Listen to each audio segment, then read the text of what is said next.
Our story begins in the early 19th century at Gateshead Hall, where young Jane Eyre is living with her cruel aunt, Mrs. Reed, and her spoiled cousins, Eliza, John, and Georgiana.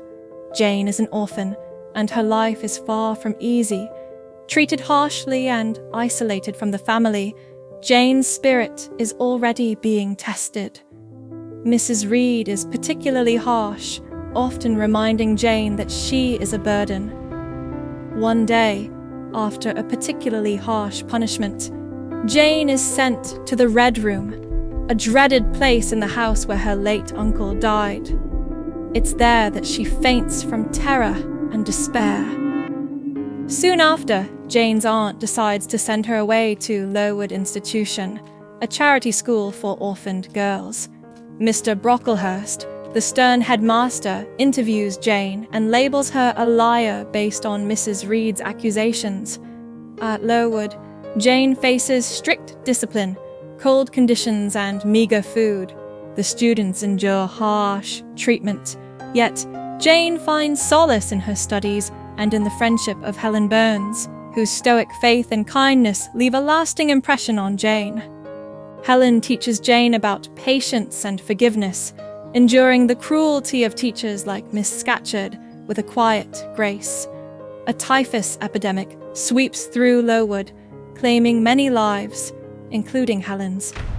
Jane holds her as she passes away, marking one of the most poignant moments of her life. This tragedy leads to improvements in the school's conditions, thanks to the intervention of more compassionate benefactors who expose Mr. Brocklehurst's mismanagement. Years pass, and Jane grows into an educated young woman. After 8 years at Lowood, 6 as a student and 2 as a teacher, she yearns for new experiences. She advertises for a position as a governess and receives an offer from Mrs. Fairfax, the housekeeper at Thornfield Hall. Jane arrives at Thornfield and is struck by its grandeur and mysterious atmosphere. Jane's pupil is Adele Varens, Mr. Rochester's ward. Adele is a lively, affectionate child, veuve not particularly studious. John and Adele form a bond, and John enjoys her new role.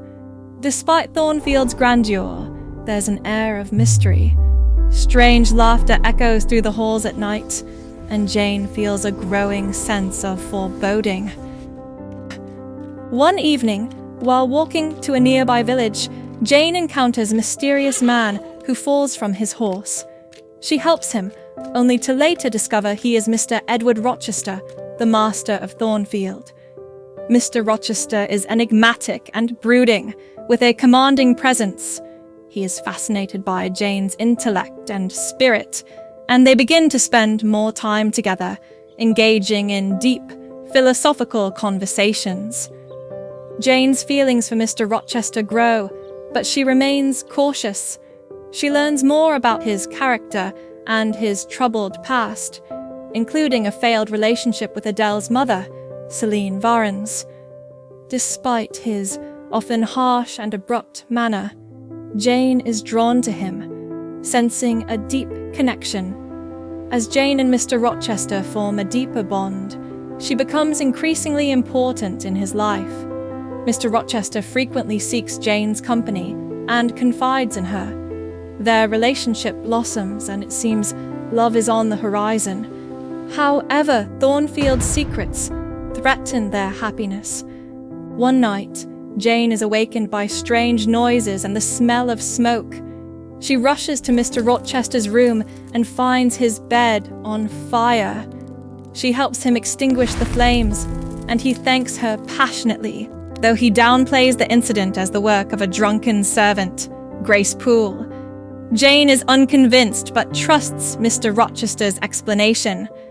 Mr. Rochester hosts a lavish party at Thornfield, inviting many guests, including the beautiful and haughty Blanche Ingram. Jane feels out of place and insecure, especially as it seems Mr. Rochester is courting Blanche. During the party, a mysterious visitor named Mr. Mason arrives, adding to the tension and intrigue. One night, Jane is called to Mr. Rochester's room, where Mr. Mason has been attacked and injured. Mr. Rochester asks for Jane's help in tending to the wounds and insists on secrecy. Jane's curiosity and concern grow, but she remains loyal to Mr. Rochester. After the guests leave, Mr. Rochester proposes to Jane in the garden. He reveals his true feelings, and Jane, overwhelmed with joy, accepts. They plan their wedding, and Jane feels her dreams of love and belonging are finally coming true. On their wedding day, just as Jane and Mr. Rochester are about to exchange vows, a lawyer interrupts the ceremony, declaring that Mr. Rochester is already married. The revelation shocks everyone, especially Jane. Mr. Rochester confesses that his wife, Bertha Mason, is alive but insane, locked in the attic at Thornfield. Bertha is the true source of the eerie happenings and the attack on Mr. Mason. Devastated, Jane feels betrayed and heartbroken. She refuses to become Mr. Rochester's mistress, despite his pleas and explanations. She flees Thornfield, wandering alone and penniless. The Rivers siblings, St. John, Diana, and Mary, provide Jane refuge and kindness. Jane assumes the pseudonym Jane Elliot to protect her identity. She slowly recovers from her ordeal, forming a close bond with the Rivers siblings, who treat her as family. Jane learns that she has inherited a substantial fortune from her uncle, John Eyre. She also discovers that the Rivers siblings are her cousins. Overjoyed by this newfound family connection, Jane shares her inheritance with them, securing their futures. St. John Rivers, a devout and ambitious clergyman, proposes marriage to Jane, urging her to join him as a missionary in India. He respects her abilities and sees her as a suitable partner for his mission. However, Jane realizes she cannot marry without love, and her heart still yearns for Mr. Rochester. Jane feels a compelling urge to return to Thornfield. She travels back, fearing the worst. Upon arrival, she discovers the mansion has been destroyed by a fire set by Bertha, who perished in the flames. Mr. Rochester, now blind and with a damaged hand, lives in seclusion at nearby Ferndean. Jane finds Mr. Rochester at Ferndean, a shadow of his former self. He is initially hesitant to believe she has returned, fearing she is a dream. Jane reassures him, and their reunion is filled with emotion. She assures him that she loves him for who he is, not his appearance or wealth. Jane and Mr. Rochester marry quietly, finally finding happiness together. Their love is stronger and deeper, forged through trials and tribulations.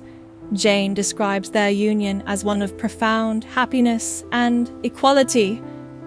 Mr. Rochester gradually regains partial sight in one eye, and they have a child together. Jane Eyre is a story of resilience, integrity, and the quest for true love. Jane's journey from a mistreated orphan to a strong, independent woman who finds her soulmate is truly inspiring. Thank you for joining us on this literary adventure. If you enjoyed this summary, don't forget to like, comment, and subscribe for more classic book summaries. Until next time, happy reading.